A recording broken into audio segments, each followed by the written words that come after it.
আমার কবরে তো তুই ফাতেমা যাবি না, আমার পয়গম্বর মুহাম্মদও যাবে না, আমার সাথী যত ছিল কেউ যাবে না, কিন্তু অন্ধকার কবরে আমি খাদিজা একা একা কিভাবে থাকবো?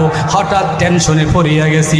ফাতেমা এমন সময় কয়, মা আপনি কান্না করিয়েন না, আপনি না এমন খাদিজা যেই খাদিজা নবীর জন্য অপেক্ষা করতেন, যেই খাদিজা আপনি না মুহাম্মদুর রাসূলুল্লাহকে গোসল করাইয়া দিতেন, আপনি না এমন এক খাদিজা যেই খাদিজা মুহাম্মদুর রাসূলুল্লাহকে তার মা বাবার আদর দিয়েছেন, আপনি না এমন খাদিজা যেই খাদিজা লক্ষ কোটি কোটি টাকা সব আপনি আল্লাহর রাস্তায় দিয়া দিয়েছেন, আপনি না এমন খাদিজা যেই খাদিজা ইসলাম সর্বপ্রথম গ্রহণ করেছেন, আপনি কেন এত ভয় করেন?